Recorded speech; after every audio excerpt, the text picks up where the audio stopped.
নমস্কার বন্ধুরা, আমি পলাশ বিশ্বাস। আর আপনারা দেখছেন পলাশ বিশ্বাস ভিডিওস। আশা করি আপনারা প্রত্যেকে ভালো আছেন এবং আপনাদের বাগানের গাছগুলিও ভীষণ ভীষণ ভালো আছে। বন্ধুরা, থাম্বনেল আর টাইটেল দেখে বুঝতেই পেরে গেছেন যে আজকে কোন বিষয় নিয়ে আলোচনা করতে চলেছি। হ্যাঁ বন্ধুরা, অ্যাগ্লোনিমা ফুল গাছের পরিচর্যা, সেমি ইনডোর প্ল্যান্ট। তো অনেকে ইনডোরে রাখেন, কিন্তু আমি বলবো যে সেমি ইনডোর অর্থাৎ ব্যালকনিতে সবচেয়ে ভালো এই গাছ হবে প্রথমত। আর যেখানে পশ্চিমের যখন যে রোদ সেটা যদি পড়েও, তাহলে সামান্য কিছু এইরকম সানবার্নের মতন এরকম পাতা পুড়ে পুড়ে যেতে পারে। তো যেটা আজকের বলবো যে এই অ্যাগ্লোনিমা জাতীয় প্ল্যান্টে কী ধরনের খাবার দেবেন এবং কিভাবে গাছটিকে রাখবেন যাতে করে আপনার গাছও সুন্দর থাকে। এই গাছ ফুলের থেকে, মানে ফুলের মতন অংশ অবশ্যই আসে। তো সেই ফুলের থেকে কিন্তু এর পাতার বৈচিত্র্য আমাদের প্রত্যেকের নজর কাড়ে এবং আমরা এই কারণে একে কিন্তু ঘরেতে বা ব্যালকনিতে বা বাগানে ঠাঁই দিয়েছি, যাতে করে দেখতে খুবই সুন্দর লাগে। তো এটা আউটডোর প্ল্যান্ট হিসাবেও রাখতে পারেন, সেমি ইনডোর হিসাবেও রাখতে পারেন। মানে টোটালি মানে ভীষণ ভালো হবে আর কি গাছটা। তো সেই খাবার দেওয়া মাসে একবার করে দিতে হবে। সেই খাবারটা আপনাদেরকে আজকে দেখাবো এবং বলে দেবো।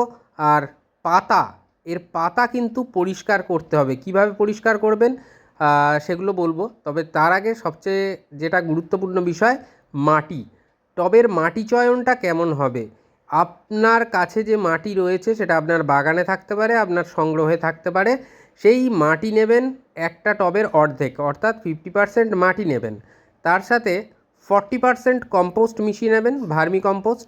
আর যেটা 10% ফাঁকা পড়ে থাকবে সেটা আপনারা নিয়ে নেবেন বিল্ডিং কনস্ট্রাকশানে ব্যবহৃত লাল মোটা দানার বালি, যেটা বার 3-4 ধুয়ে নিতে হবে ব্যবহারের আগে, মানে মেশানোর আগে।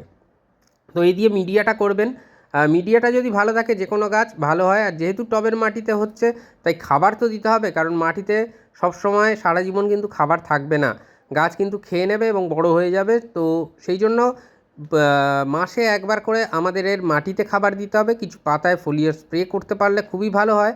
আর সবচেয়ে বড় কথা যেটা বলবো, যে এই অ্যাগ্লোনিমা গাছের পাতাগুলোকে না একদিন অন্তর অন্তত স্প্রে করে হোক ধুয়ে দিতে পারেন। যখন গাছে জল দেবেন তাহলে টবের মিডিয়াতেও জলটা পড়লো, গাছটাও স্প্রে করা গেল। এক, দুই, কাটার নেবেন মানে তুলো। তুলো জলে ভিজিয়ে নিয়ে পাতার উপর এবং নিচ দুটো উভয় দিকই ভালো করে মুছে দেবেন। তাহলে দেখবেন কোনো ধরনের পোকামাকড়ের আক্রমণ হচ্ছে না এবং পাতাগুলো অনেক দিন বেশি করে লাস্টিং করবে। তার কারণটা, যখনই পাতার মধ্যে ধুলো থাকবে না বা কোনো ধরনের ফাঙ্গাল ইনফেকশন হওয়ার সম্ভাবনা থাকবে না, এই রকম যখন গাছ থাকবে তখন অনেক ভালো হবে। আর যখনই দেখবেন যে হলুদ পাতা বা পুড়ে যাওয়া পাতা, সেগুলোকে তৎক্ষণাৎ রিমুভ করবেন। আর অবশ্যই এই পাতাগুলোকে সবসময় দেখবেন, মানে হাত দিয়ে হোক বা যেভাবে হোক দেখবেন যেন ধুলো না পড়ে থাকে কোনোভাবে। যদি ধুলো না পড়ে থাকে, চকচকে সবুজ থাকবে, খুব ভালো থাকবে আপনার এই পাতাগুলো। আর অবশ্যই এই মাসে দুবার আপনারা হাইড্রোজেন পারঅক্সাইড কাটানে করে নিয়েও এর উপর নিচ বুলিয়ে দিতে পারেন। তাহলে কোনো ধরনের পোকামাকড়ও আসবে না আর গাছের পাতাও কিন্তু অনেক ফ্রেশ থাকবে, গাছ কিন্তু ফ্রেশ অক্সিজেনটাও পাবে এর থেকে। তো যেটাই হোক, এবারে যে খাবার দেওয়ার ব্যবস্থাপনাটা সেটা বলবো।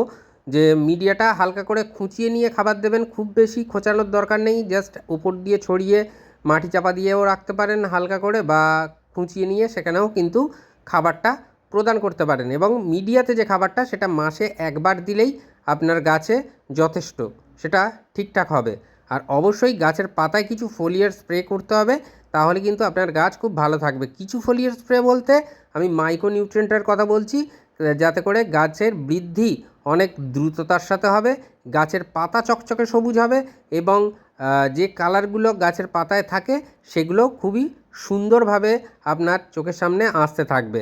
তাহলে মাইক্রোনিউট্রিয়েন্ট তো একবার স্প্রে করা হলো। আর টবের মিডিয়া যেদিন খাবার দেবেন তার থেকে অন্তত 1 সপ্তাহ পরে গাছের পাতায় মাইক্রোনিউট্রিয়েন্টটা স্প্রে করবেন, যে কোনো মাইক্রোনিউট্রিয়েন্ট আপনারা স্প্রে করতে পারেন। আর মাসে একবার যে খাবারটা দিতে হবে সেটা দেখিয়ে দিচ্ছি। এখানে বোনডাস্ট আছে, এখানে রয়েছে জিআর দানা কালো রঙের, যেটা দেখতে পাচ্ছেন। এর মধ্যে 17 থেকে 19 রকমের অনুখাদ্য আছে। আর বোনডাস্টের মধ্যে সবটাই পেয়ে যাবে গাছ, স্লো রিলিজ ফার্টিলাইজার হিসাবে কাজ করবে যেহেতু অর্গ্যানিক। দুটো জিনিসই, এই জিআর দানা এবং বোনডাস্ট বা হাড়ের গুঁড়ো 1 টেবিল চামচ, বোনডাস্ট 1 চা চামচ করে রয়েছে জিয়ার দানা এবং ম্যাগনেসিয়াম সালফেট বা এপসাম সল্ট।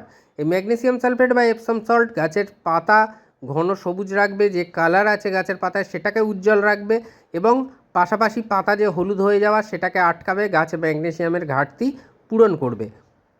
তো এই ম্যাগনেসিয়াম সালফেট আপনারা যদি চান মাসে একবার গাছের পাতায় স্প্রেও করতে পারেন জলে গুলে, তো তাতে করেও ভালো রেজাল্ট পাওয়া যাবে। আর হ্যাঁ, গাছটিকে অন্তত 2-3 বার সপ্তাহে 2-3 দিন অন্তত স্প্রে করে স্নান করিয়ে দেবেন, তাহলে খুবই ভালো থাকবে। আর তারপর কাটান দিয়ে ভালো করে পাতাগুলো মুছে দেবেন এবং একটা জিনিস খেয়াল রাখবেন যে কাণ্ড এবং পাতার মাঝে যেন কোনোভাবে জল না জমে থাকে বা হোল্ড না হয়ে থাকে, কাটান দিয়ে হালকা হালকা করে মুছে দেবেন, ব্যাস।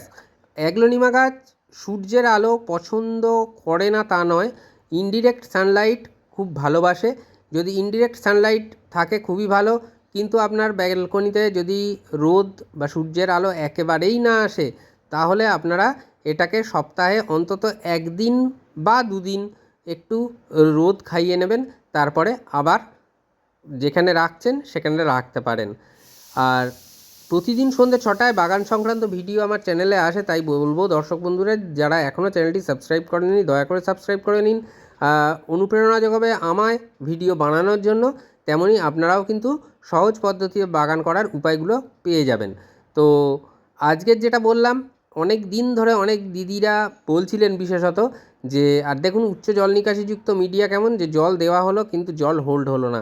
তো এই রকম মিডিয়াই কিন্তু হবে, আমি যে মিডিয়াটা বলে দিলাম যদি আপনারা সেই মিডিয়ায় গাছ করেন। আর অনেক দিদিরা বলছিলেন, কাকিমারা বলছিলেন যে এই অ্যাগ্লোনিমার কেয়ার দিতে, সিম্পল কেয়ার যেভাবে দেখালাম সেভাবেই করুন, গাছ দেখবেন অসাধারণ হবে, কোনো কথা হবে না গাছ নিয়ে।